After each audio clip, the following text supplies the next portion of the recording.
And the man himself, Franny Norton, joins us on the opening show. Franny, ahead of what we all believe is the last day for you competitively in the saddle, how are you feeling? Yeah, I'm feeling good, Rishi. I'm feeling good. I won't be doing no U-turn, not unless I can get 7 rides and keep telling them I'm retiring. But at the moment, it's my right decision, and yeah, I'm ready.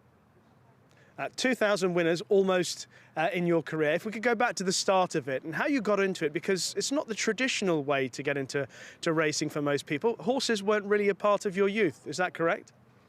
Absolutely, Rishi, absolutely. You know what? It's mad because the way I got into it was just people just mentioning, you know, you'll be a good jockey, you'll be a good jockey. And academically at school, I wasn't the best. But I went into racing in 1987 with no experience whatsoever. And I rode in public in 1988, at the back end of 1988. Got my first ride at Chepstow. And then I rode my first winner in Pisa, a horse called Stonyford. Wow. Yeah. And a little story there, Reece, little story. When I rode Stonyford, I won a short head. It was my first ever ride in Pisa. And they said to me, I didn't whip it, it was just hands and heels. And they said to me, Colin, you look like Willie Carson, you know, but you don't pick your whip up. But what they didn't know was I didn't know how to pick my whip up. Wow. Well, So, you certainly learned after that. And Yeah. obviously, there have been some marvellous days in the saddle throughout your 36 years as a professional jockey. Let's pick out a few of them. What would be top of the list for you? Do you know what? And I've gone through with the Gold Sharon Prisley, Making Miracles, you know, just to name a few. If I could go to Making Miracles in particular, because Chester is a place that everyone associates you with. We talk about your incredible record there and how popular you are on the Rudy. But to win the Chester Cup for you, how special was that day? It was very special because I was unlucky on a horse called Anzar for them at Wells, where I thought I should have won, and that niggled me for a while. I've been unlucky in recent years, and I was always hitting the board, but never quite getting it. But it was the fashion and the way we done it, and from where we were drawn, made that a little bit extra special.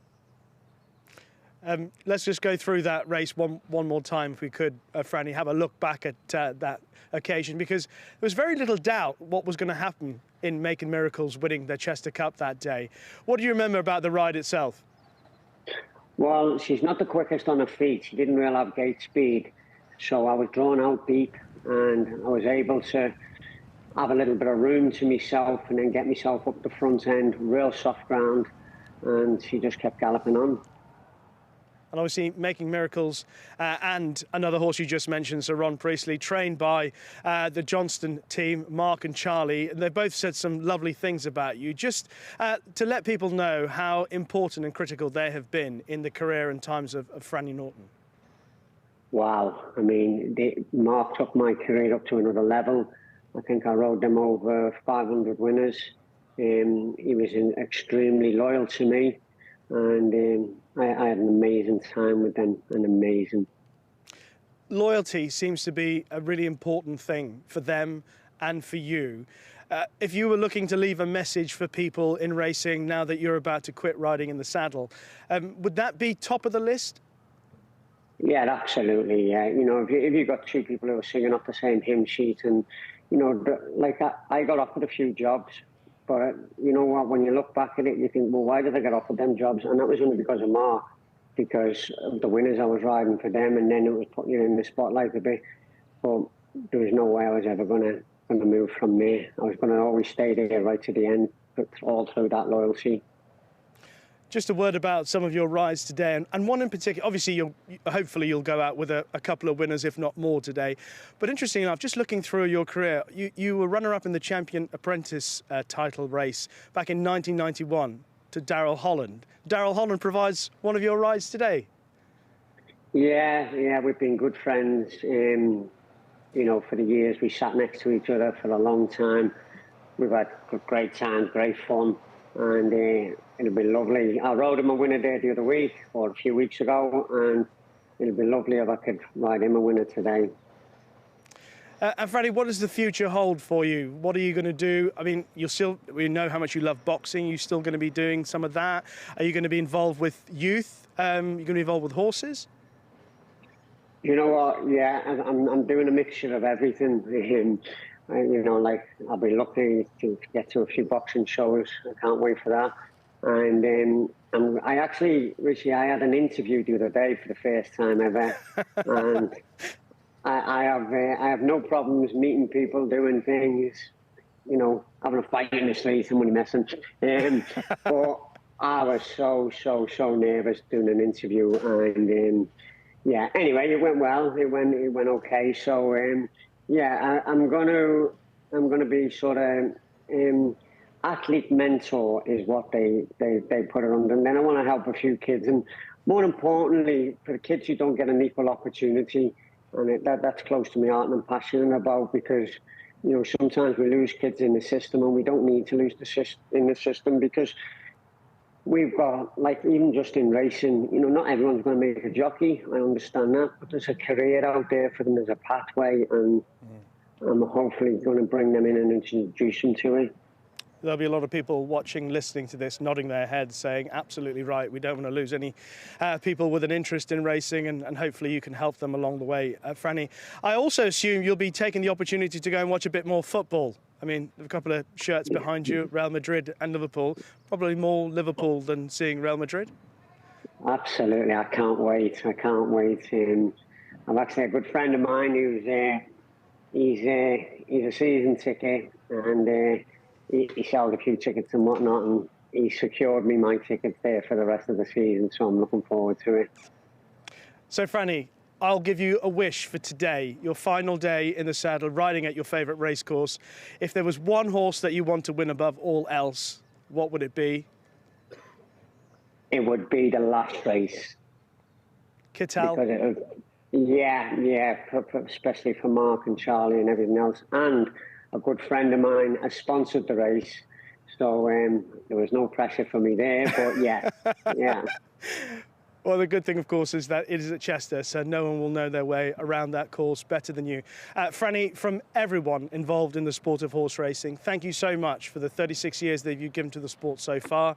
You've been an absolute star to deal with. It's been wonderful watching you have a most wonderful career. Have a great day at Chester today, and I hope that you sign off with a winner in the last race. Franny Norton, thank you. Thank you. And just here are a few stats that sum up the career of Franny Norton. His first win domestically came on Easter Glory back in 1989. His best season, 2018, 112 winners. He had 154 at Chester, 415 for Mark Johnston. I suppose Sir Ron Priestley winning the Princess of Wales Stakes at the July meeting at Newmarket, up there as one of his best wins. Adele, you've known Franny for, as you said to me just a moment, forever.